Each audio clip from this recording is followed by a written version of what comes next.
Auction Mojo. So you're going to attend an auction this weekend. What are the things that you need to do and you have up your sleeves? Stay tuned.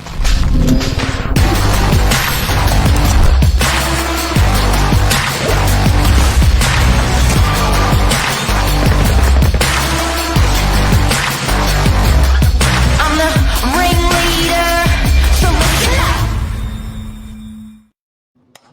Good morning, Auction Mojo. Hello. Hey, Hey, Mojo lady. Hey. I wanted to have the Rocky theme playing this morning for this.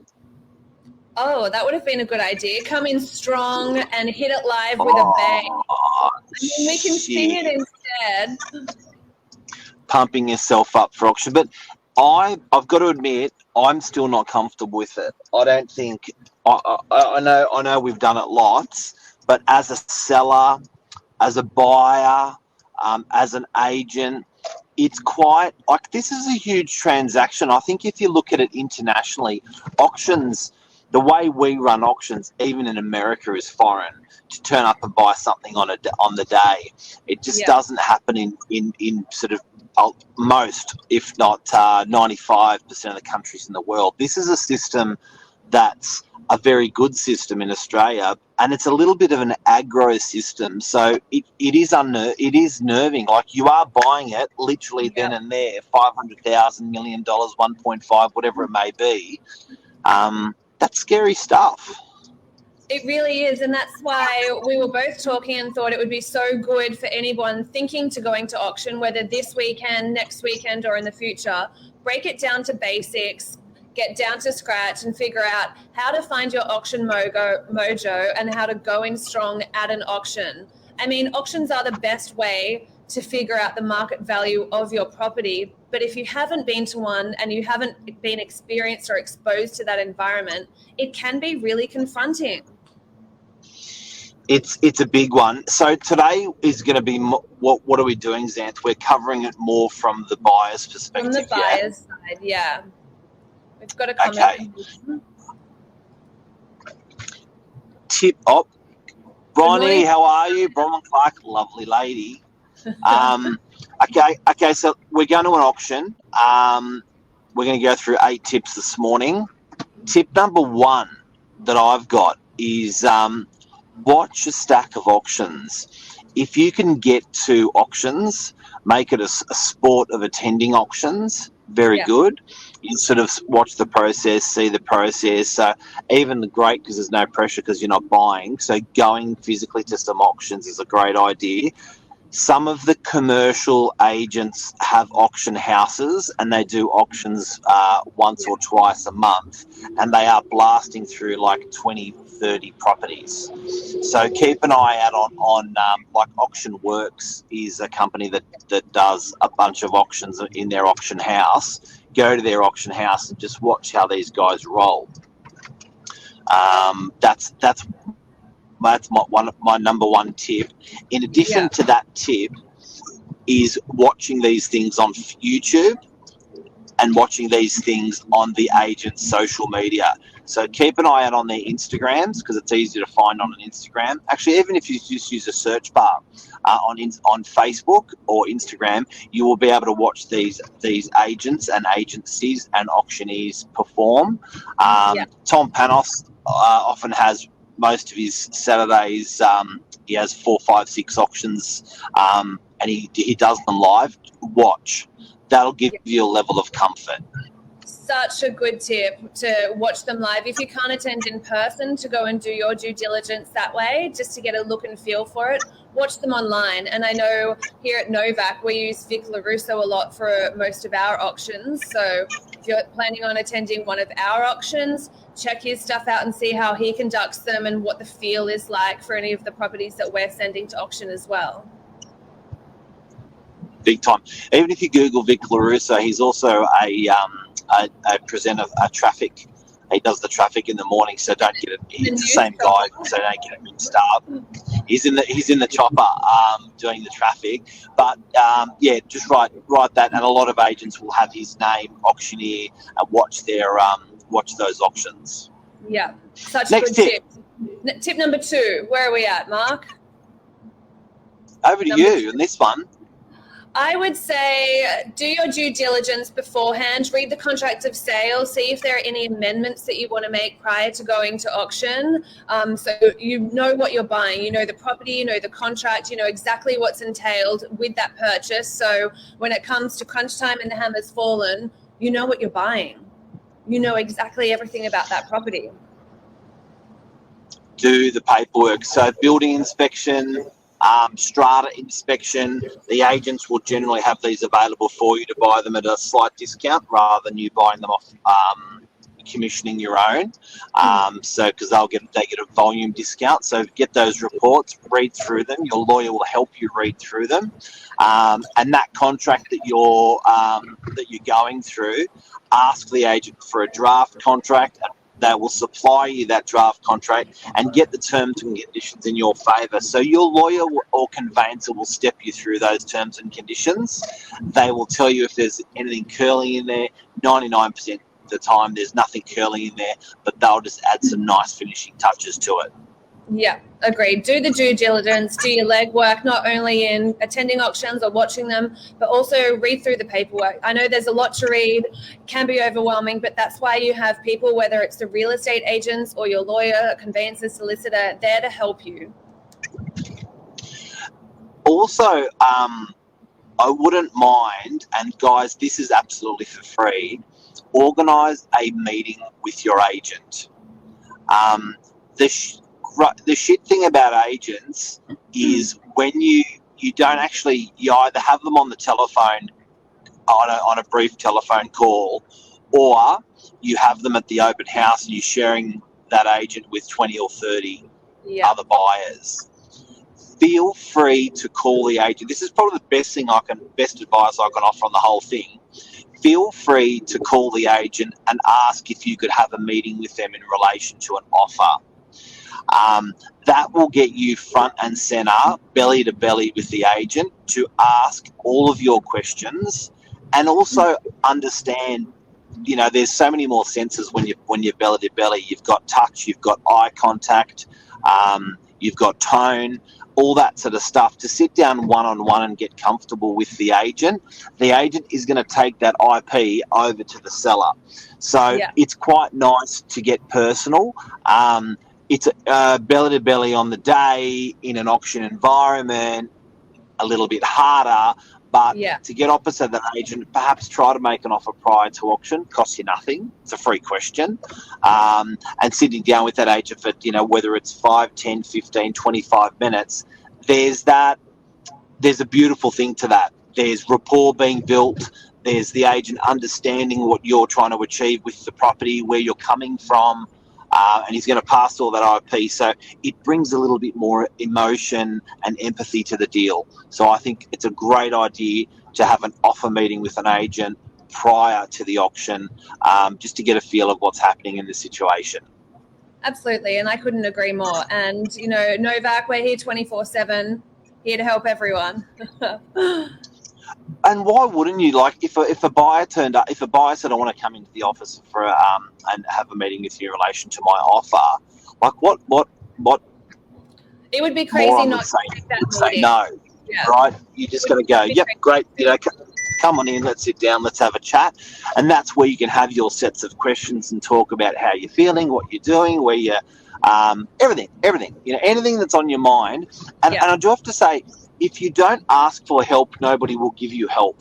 Even in the heat of the auction or prior to the auction, just ask people for help. And I know that's going to be the next one we're going to turn around to, which is going to be, you know, should someone bid on your behalf, a pro or a friend. But asking your lawyer, like, generally, you don't have to be like, I know everything.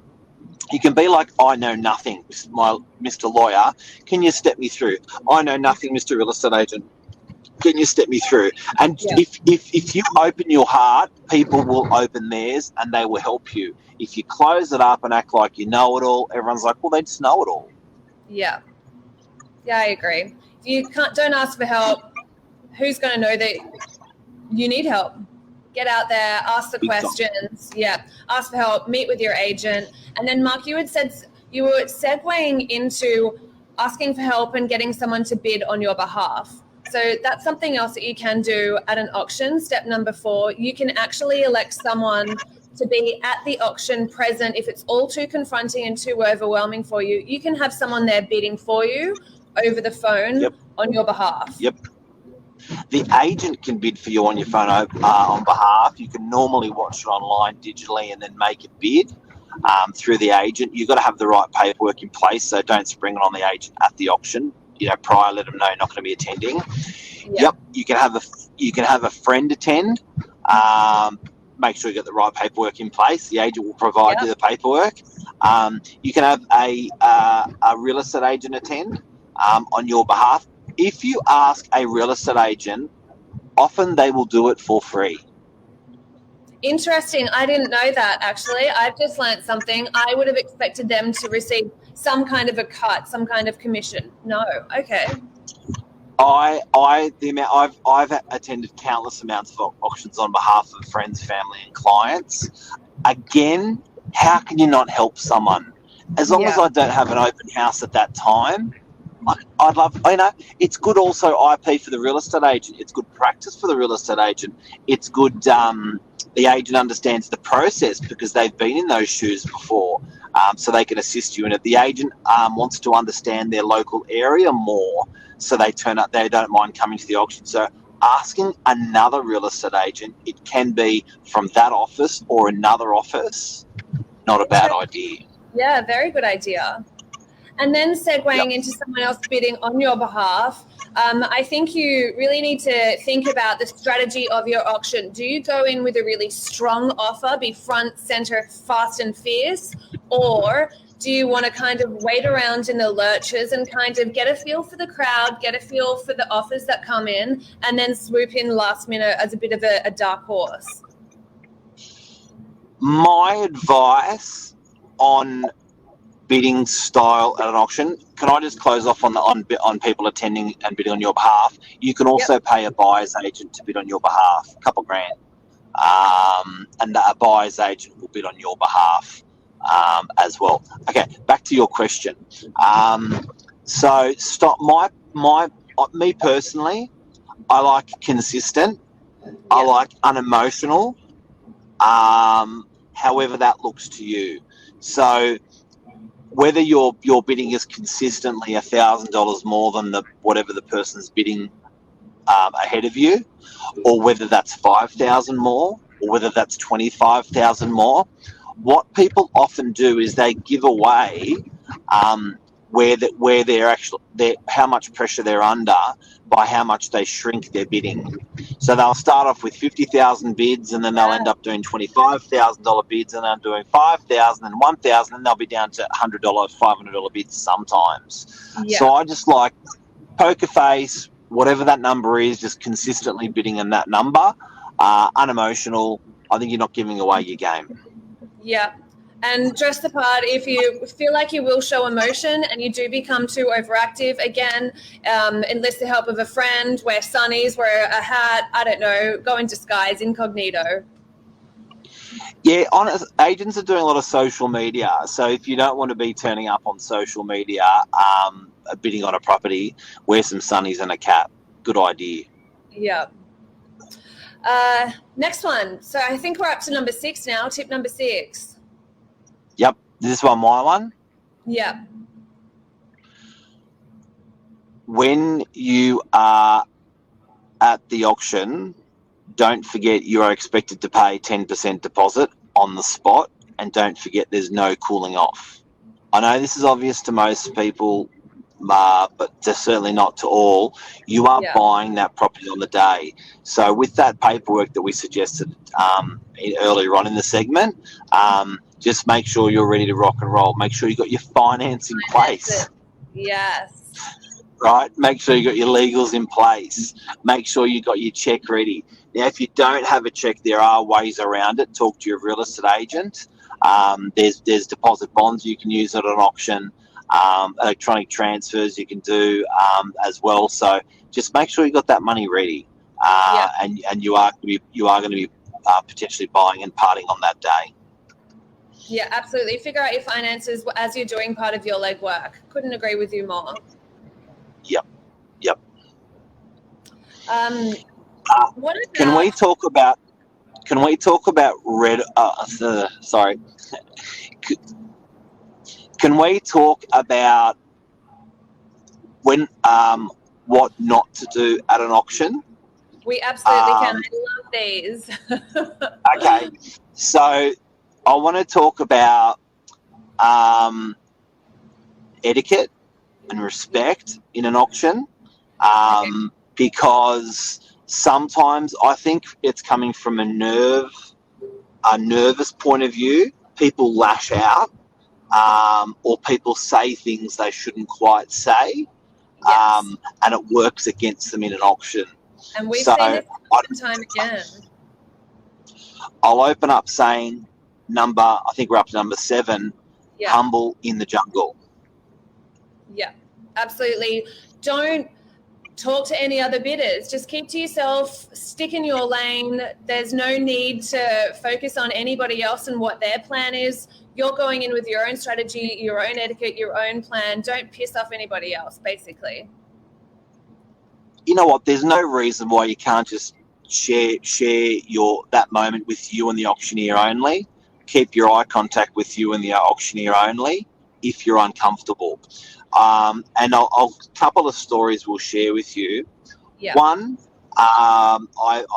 there was an auction where the buyer buying the property was for his family was an adjoining commercial property. So they really needed this particular property that was being sold. The expectation of the property being sold, they were now double.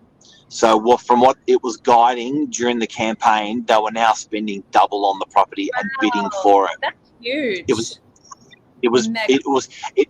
The rent was minuscule, the price was huge, and it's like, man, that's not a good return on your money, but I know why he wants to buy it, because he's the adjoining property.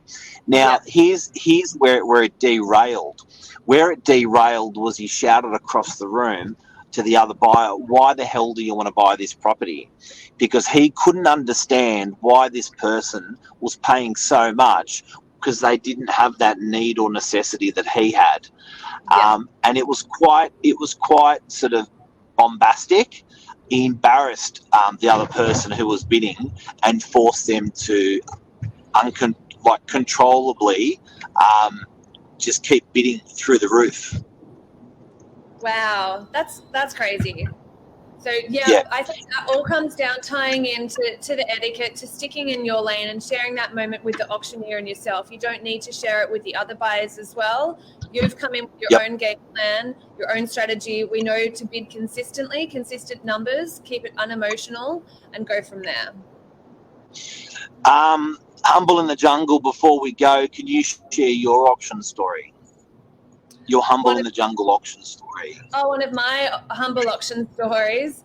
Well, I suppose it would have been an auction sometime last year, actually, and there were 2 bidders, and the underbidder had lashed out and said something to somebody else, saying, "Oh, is that all you've got? Can't you pay in a little bit more?"